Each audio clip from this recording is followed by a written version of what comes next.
तुमसे पहले वो जो एक शख्स यहाँ तख्त नशी था, उसको भी अपने खुदा होने पे इतना ही यकीन था।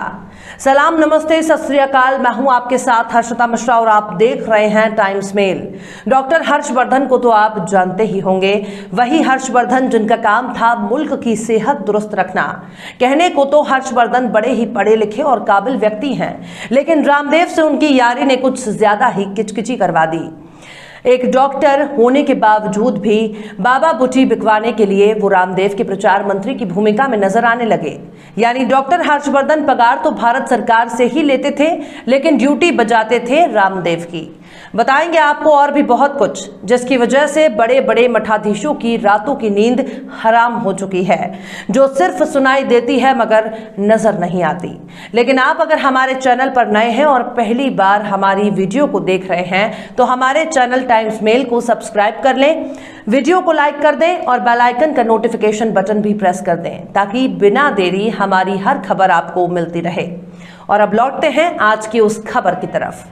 दरअसल जिस वक्त देश कोरोना की महामारी से अस्पतालों में ऑक्सीजन खोज रहा था, अस्पतालों में बेड खोज रहा था, वेंटिलेटर खोज रहा था, दवाइयां खोज रहा था, बेबस आंखों से जब एक अस्पताल से दूसरे अस्पताल तक बहने, भाई, माँ बाप और पति पत्नी के लिए एक एक सांसें खोज रहा था, उस वक्त देश का स्वास्थ्य मंत्री चैन की बंसी बजा रहा था। जिस दौर में कोरोना से होने वाली मौत से चारों ओर कोहराम मचा हुआ था, जब लोग बिलख बिलख कर अपनों को खोज रहे थे, तब देश का स्वास्थ्य मंत्री सुबह से शाम तक ट्विटर पर प्रधानमंत्री के ट्वीट को रीट्वीट करने में व्यस्त था। यानी निकम्मेपन और निर्लज्जता की पराकाष्ठा अगर देखनी हो तो स्वास्थ्य मंत्री हर्षवर्धन की तरफ नजर घुमाना चाहिए।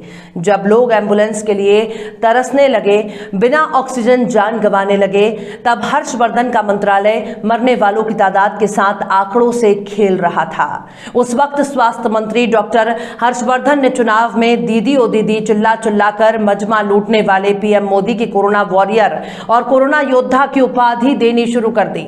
लेकिन अब पीएम मोदी ने हर्षवर्धन को ही सत्ता से पैदल करके ऐसा इलाज किया कि अब हर्षवर्धन कुछ दिन तक पीएम मोदी के ट्वीट को रीट्वीट करना ही भूल जाएंगे। पीएम मोदी के लिए हर्षवर्धन कितने बड़े नासूर बन गए थे, इसे समझने के लिए पीएम मोदी और स्वास्थ्य मंत्री डॉक्टर हर्षवर्धन की ये तस्वीर देखी जा सकती है, जिसमें स्कूल के हेडमास्टर के सामने एक बच्चा डर के मारे थर-थर कांप रहा था।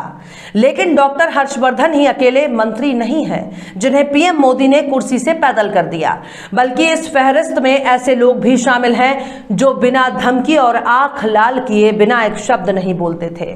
मोदी ने उस व्यक्ति को भी पैदल कर दिया है जो दूसरों को साइकिल से चलने का हुनर सिखाया करते थे, जिसमें आईटी वाले चचा यानी रविशंकर प्रसाद भी शामिल हैं।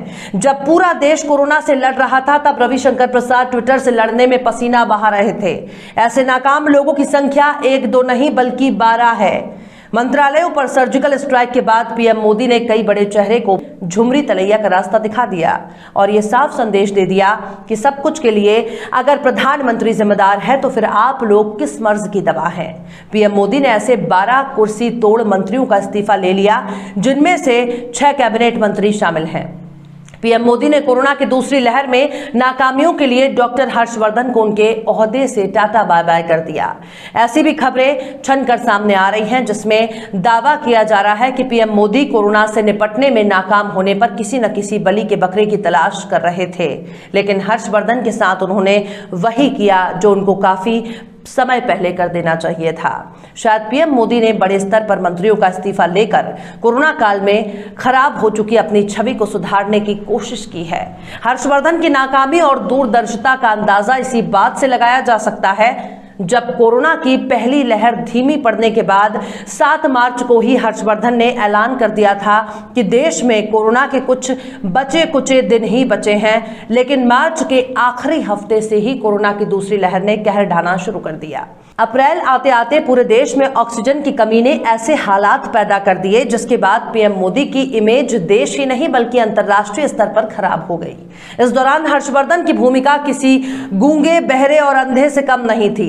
पीएम मोदी ने अप्रैल में दूसरी लहर के दौरान ही कई केंद्रीय अफसरों के साथ मीटिंग की थी, लेकिन इन सभी मीटिंग्स से हर्षवर्धन गायब नजर आए। वहीं दूसरी तरफ हर्षवर्धन लगातार महामारी को संभालने में नाकामी के आरोपों का जवाब देते रहे और विपक्षी दलों पर निशाना साधने में जुटे रहे। उन्होंने दूसरी लहर के दौरान गैर भाजपाई राज्यों को कोरोना को रोकने के लिए उचित कदम उठाने के लिए कहा और पिछली लहर से सीख लेने की भी बात कही।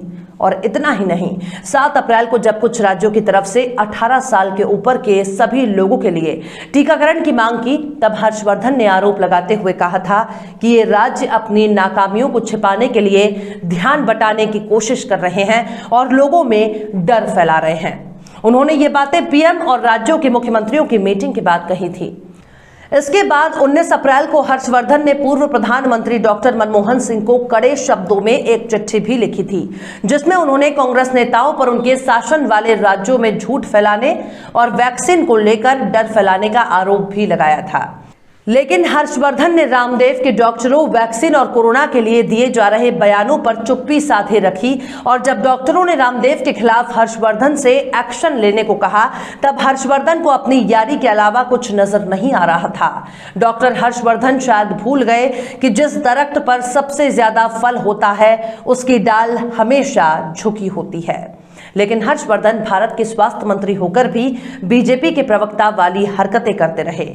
जिस वक्त शमशानों में अंतिम संस्कार के लिए जगह नहीं थी, लोग रेत में अपनों के दबाने के लिए मजबूर हो गए थे, गंगा में लाशों को बहाने में मजबूर थे, उस वक्त सरकार के कारिंदे गिद्धों की तरह लाशों पर नजर गड़ाए बैठे थे।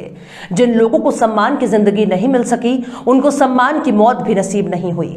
खुलेआम उनकी लाशों से कफन चोरों ने राम चुनरी भी लूट ली। उस वक्त भी डॉक्टर हर्षवर्धन कुछ करने के बजाय केवल गाल बजाने में व्यस्त थे। एक और बात पर भी आपको गौर करना चाहिए कि कोरोना काल में पीएम मोदी की छवि को अंतर्राष्ट्रीय स्तर पर बट्टा लगा है। लिहाजा आने वाले दिनों में हम ऐसी भी उम्मीद कर सकते हैं कि शायद और भी मंत्रियों को हटाया जा सकता है। पीएम मोदी के कड़े तेवर से उन राज्यों के मुख्यमंत्रियों को संदेश मिल चुका होगा जो खुद को बादशाह वक्त मान बैठे हैं। अब उनकी समझ में भी आ जाएगा कि सूबे की सूबेदारी तभी तक सलामत रहेगी जब जिले इलाहे की इज्जत होती रहेगी। पीएम मोदी ने बड़ी ही खामोशी से ऐसे लोगों के परख उतर दिए जो बीजेपी में ही रहकर सरकार की खास काटने के सपने देख रहे हैं, जो ये सोचते हैं कि हम हैं तो मोदी है, जो ये सोचते थे कि हम हैं तो बीजेपी है, जो सोचते थे कि पीएम मोदी कान के कच्चे हैं, जो खुद को पीएम मोदी का राजनैतिक वारिस मानते थे। अब पीएम मोदी ने सबके घमंड को तोड़ दिया है। लेकिन असल परीक्षा राज्यों में होने वाले चुनाव के वक्त होगी। अगर जनता ने सरकार की नाकामियों का हिसाब कायदे से लेना शुरू कर दिया तो देश के सबसे बड़े नेता को बहुत कुछ करने के लिए मजबूर होना पड़ेगा, जिसकी कल्पना न दिल्ली ने की होगी और ना ही नागपुर ने। शायरे मशरिक अल्लामा इकबाल ने भी क्या खूब फरमाया है, जमहूरियत एक तर्ज हुकूमत है कि जिसमें बंदों को गिना करते हैं, तौला नहीं करते। फिलहाल इस वीडियो में बस इतना ही। ये वीडियो आपको कैसा लगा कमेंट बॉक्स में जरूर बताइए। वीडियो पसंद आए तो लाइक करें। हमारे वीडियो लिंक को फेसबुक, ट्विटर, व्हाट्सएप पर अपने रिश्तेदारों, यार दोस्तों को भी शेयर करें और बेबाक, निष्पक्ष, स्वतंत्र पत्रकारिता को सपोर्ट करने के लिए आप हमारे यूट्यूब चैनल टाइम्स मेल को जरूर सब्सक्राइब करें और हाँ, बेल आइकन की घंटी वाली बटन भी जरूर दबा दें ताकि आपको हमारे आने वाले नए वीडियो की नोटिफिकेशन फौरन मिल जाए। फिर मिलते हैं किसी और वीडियो में एक नई खबर के साथ। हर्षिता मिश्रा को दीजिए इजाजत। जय हिंद।